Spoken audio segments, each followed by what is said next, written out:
Bonjour YouTube, ici Largo pour une nouvelle vidéo sur Horror Arkham, le jeu de cartes. J'ai toujours rêvé d'être dans la peau d'un présentateur, alors ça tombe bien. Voilà. Et aujourd'hui, c'est une partie pour débutants, puisque je suis en compagnie de Sébastien. Bonjour Sébastien, comment ça va? Bonjour, ça va bien? On est mon cobaye du jour pour explication de règles sur Horror Arkham, le jeu de cartes. Donc j'ai jamais fait de partie expliquée totalement pour débutants. Donc, si j'ai bien suivi, tu n'as jamais joué à ce jeu. Jamais, c'est une grande première. C'est bien ça, et tu ne connais que le nom et le court résumé qu'il y a sur le truc de FFG. Voilà.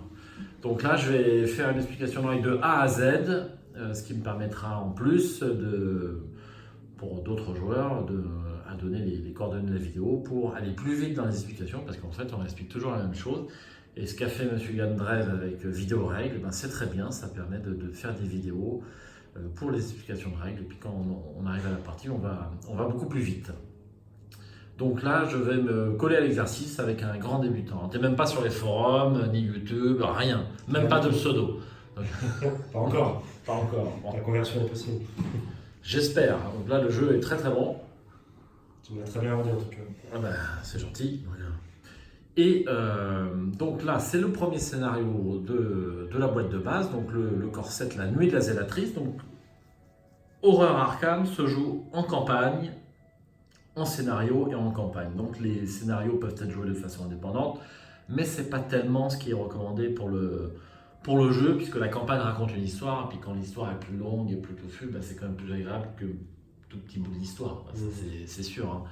Donc c'est plus recommandé en campagne. Donc la campagne de la boîte de base, qui vaut 35 €, eh bien, comporte 3 scénarios, et ensuite toutes les autres campagnes par la suite, donc il y en a 4 à ce jour, comportent 8 scénarios, 7, 8, ça dépend un petit peu.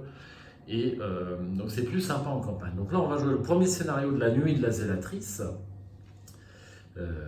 qui est ce petit livret que vous avez dans la boîte de base, et on a fait la préparation du jeu. Alors, au niveau préparation, si vous venez d'acheter la boîte, bon, il y a quelques éléments en fait qui ne sont pas dans la boîte de base, puisque je joue avec un matériel un petit peu customisé. Donc les jetons ressources, ce sont les jetons gris, les jetons dégâts et les jetons horreur mentale, donc correspondent à ceux de la boîte de base. Ensuite, on a les pions charge et les pions indices, qui remplacent les pions double face avec ces pions rouges pour les fatalités et les indices. Alors, le principe du jeu, c'est quoi? On est deux investigateurs. En l'occurrence, moi, je suis une investigatrice parce que je joue Akashi, la sorcière. Et puis toi, ce qu'on donne surtout aux débutants, c'est plutôt les gens de la classe gardien. Ce sont des cartes à dominante bleue, tu vois, avec le petit sigle qui est ici. Donc ça veut dire que c'est une carte investigateur gardien. Donc chaque personnage que tu joues va avoir 4 caractéristiques. Donc tu vois sur la carte, il y a 4 caractéristiques, et on a une petite tête, c'est la volonté. Donc tu as 4 en volonté. À côté, un petit livre, c'est l'intelligence. Encore à côté, un petit point, c'est la lutte. Et puis le petit pied ailé, c'est l'agilité, en fait, qui va te permettre d'échapper, de glisser entre les pattes des monstres. Donc, beaucoup de tests dans le jeu vont se servir de ces 4 compétences pour avancer. Et ensuite, en dessous, tu vas avoir un petit pouvoir qui est indiqué, qui va te paraître pour l'instant un petit peu obscur, mais je vais y venir. Et les 2 chiffres en bas, donc un chiffre en rouge et un chiffre en bleu. En rouge, les points de vie, et puis en bleu, comme dans tout le jeu Lovecraft, les points de santé mentale. Quand tu es à 0, tu es fou en point de santé mentale, et puis quand tu es à 0 en point de vie, tu es vaincu. Alors dans ce jeu, quand on arrive à 0, on n'est pas tué, on est seulement vaincu. Certains scénarios peuvent indiquer que si on est vaincu, on est également tué, mais ce n'est pas le cas du scénario qu'on va jouer ce soir. En d'autres termes, tu es envoyé à l'hôpital. Tu arrêtes le scénario, mais tu n'arrêtes pas forcément la campagne. Bon, ça, c'est une petite particularité sur la campagne. Bon, quand on joue un scénario isolé, uniquement le premier scénario aujourd'hui, effectivement, c'est une notion qui a un petit peu moins d'importance, une notion de vaincu et de tuer, mais je la signale quand même. Donc, sur le devant de la carte, tu as la tête d'un personnage, c'est un petit peu patibulaire, c'est un chef d'expédition. son pouvoir, donc son pouvoir récurrent, et son pouvoir quand on tire un jeton Elder Sign. Je vais venir, c'est ici, je vais faire une courte explication du Chaos Bag. Et au dos, on a un petit résumé de l'histoire de l'investigateur en italique, et puis les exigences du deck. Alors c'est quoi le deck? C'est un jeu de cartes. Donc les exigences du deck, eh bien, ce sont les règles pour constituer le paquet de cartes qui est ici. Donc j'ai mis 30 cartes à la place de Sébastien, parce que pour les joueurs qui font la première partie, forcément ils ne connaissent pas les règles, donc on est obligé de faire le deck. Après, l'intérêt du jeu, c'est aussi de faire son deck, parce que c'est ça, tu constitues ton personnage. Donc quand tu commences un jeu vidéo ou autre, eh ben, ce qui est intéressant aussi, c'est de constituer son personnage, un petit peu de le jouer à la façon dont on a envie. Hein.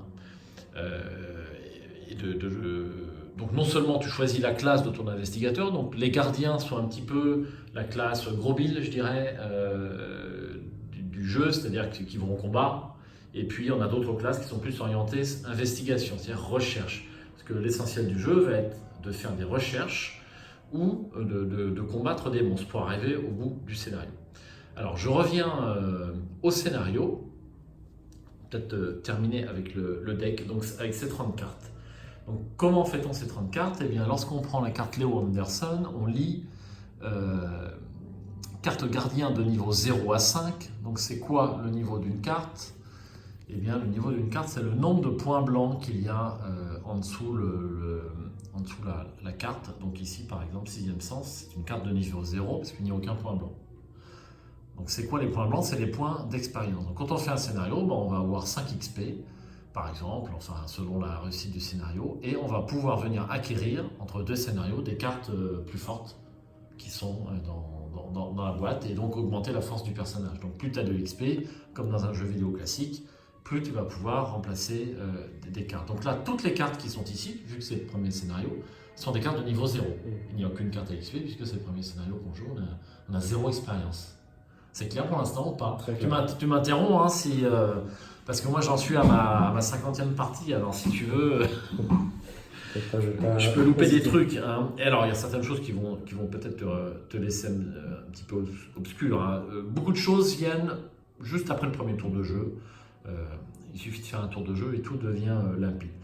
Donc là, en l'occurrence, pour Leo Anderson, je peux prendre dans le deck donc, des cartes gardiens, donc les cartes bleues, de niveau 0 à 5.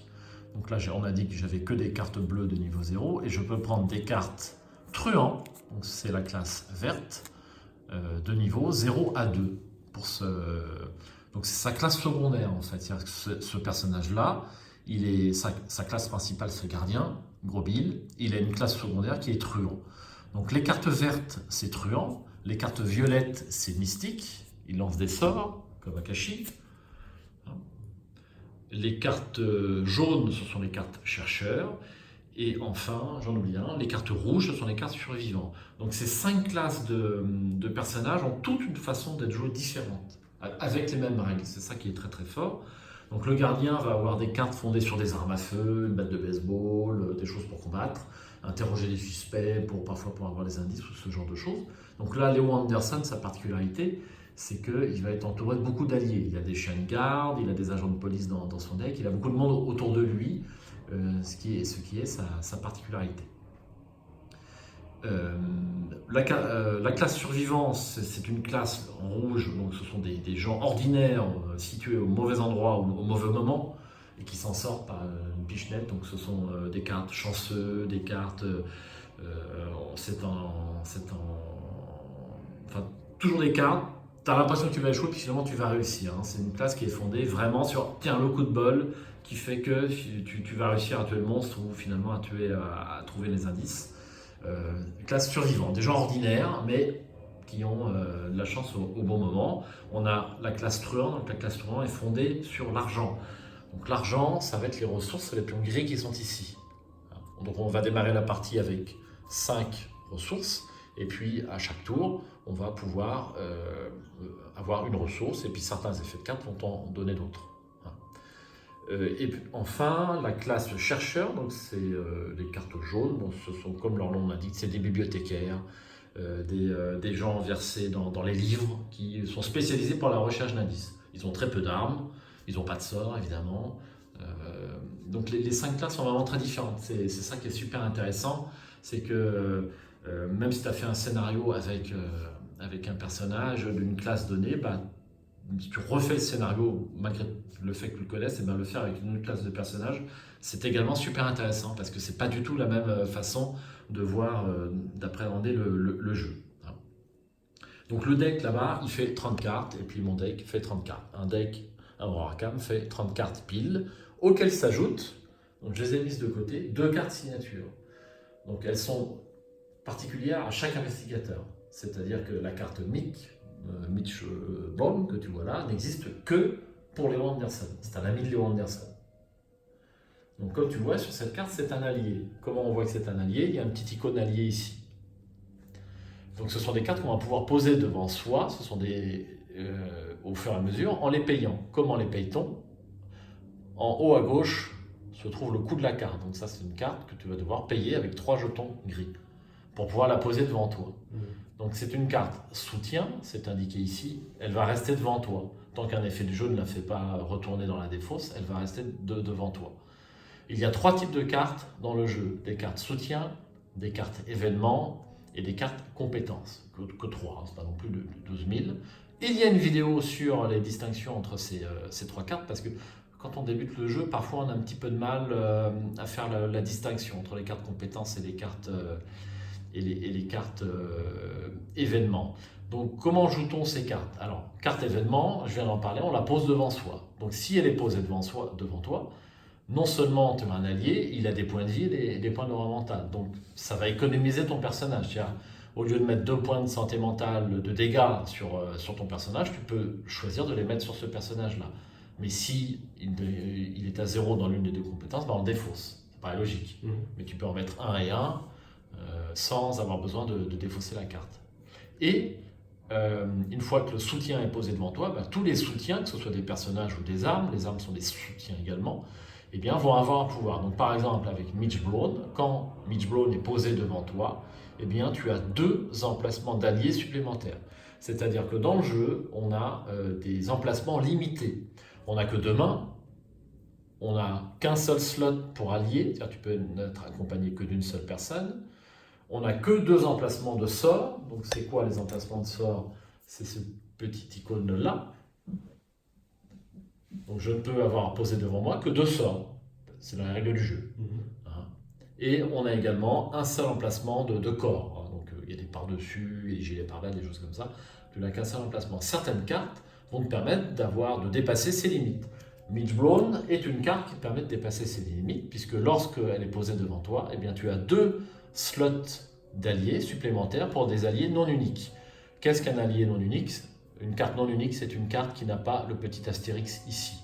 Donc ce sont des personnages non nommés, des agents de police anonymes, des chiens de garde, ce qu'on appelle des cartes non uniques. Ça, c'est une carte unique, par contre, parce qu'elle a le petit astérix. Les cartes uniques ne peuvent être posées sur le plateau de jeu qu'en un seul exemplaire, ce qui paraît logique. On ne va pas dédoubler Mitch Brown. Pour le fluff. Tu sais ce que c'est le fluff? Pas du tout.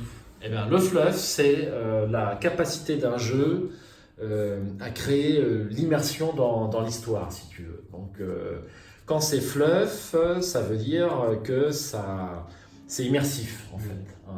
C'est immersif. Et quand on dit que tu n'as que 2 mains, que tu ne peux avoir que 2 armes, c'est un petit peu fluff parce qu'effectivement, tu ne peux pas poser 4 armes à une main devant toi. Tu ne pourrais pas les prendre. Donc, tout ça, le jeu d'Horror Arkham est très fluff parce que toutes les cartes sont... la mécanique de la carte correspond à son nom, à son illustration. Et donc ça, c'est très immersif, c'est très intéressant. Donc là, j'ai décrit les 2 cartes signature, la carte signature de ton investigateur Léo. Et parallèlement, chaque investigateur va avoir, c'est Lovecraft, va avoir un cauchemar, une hantise, un défaut, quelque chose qui le poursuit. Ça peut être un monstre, ça peut être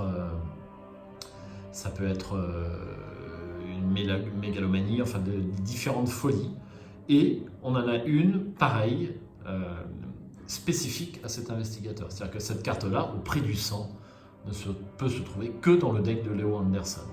Donc quand on lit au prix du sang, révélation, donc révélation c'est quand on la tire, tu vas voir qu'on va tirer des cartes au cours du jeu, vous devez soit défausser un soutien allié en jeu que vous contrôlez, soit défausser chaque soutien allié de votre main. Donc ça veut dire que sur les alliés que tu as posés devant toi, tu vas devoir en défausser un, et dans ta main de cartes qui n'est pas encore posée, tu vas devoir défausser tous les alliés. Et c'est particulièrement embêtant pour Léo, puisque comme je l'ai indiqué, il joue beaucoup avec les alliés. J'y reviendrai quand on tirera la carte. Donc on a une carte signature, une carte traîtrise, qui est celle-ci. Donc tu vois, elle a un graphisme particulier. Hein. Toutes les cartes traîtrises ont cette espèce de frise là sur le côté. On va également le retrouver dans le deck rencontre. Donc je décris très brièvement un tour de jeu. Un tour de jeu, c'est quoi? C'est la phase du mythe. On va aller tirer une carte là-bas dans le deck rencontre. Ce sont des événements. Ici, absolument. Il va nous arriver des choses. On va tirer une chacun à chaque tour. On fait avancer l'intrigue, c'est-à-dire qu'on met un jeton fatalité sur l'intrigue. C'est quoi l'intrigue? D'ailleurs, j'ai inversé les deux cartes. Eh bien, c'est ce qui va décrire le scénario. Donc là, je ne vais pas relire toute l'introduction du scénario, qui n'est pas très longue parce que c'est la campagne de base, mais on a un petit laïus en fait qui décrit les événements. Donc là, il arrive des choses dans la ville d'Arkham et on rentre dans la maison des investigateurs et en rentrant dans cette maison, on s'aperçoit qu'il se passe des choses complètement anormales. Donc il y a un scénario qui est un petit peu plus complet. On ne va pas lire l'ensemble aujourd'hui. En plus de ce qui est décrit dans le scénario, donc avec la mise en place, donc je vais continuer peut-être avec la mise en place avant d'aborder le scénario. Donc ici, il est indiqué ce que vous devez mettre dans votre chaos bag. Donc si vous jouez en standard, eh ben, ce sont les pions qui sont ici.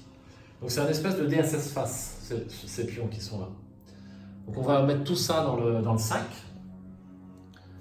Et quand on te dit de faire un test de compétence, eh ben, on te dit par exemple de faire un test de compétence de volonté à 4. Un test de difficulté 4. J'ai 5 en volonté. Donc, si on ne rajoute rien, c'est réussi, puisque pour réussir un test, il faut faire, avec sa compétence plus un modificateur, il faut faire le chiffre de difficulté au moins. Donc, si c'est un test de difficulté 4, pour l'instant à 5, j'ai réussi.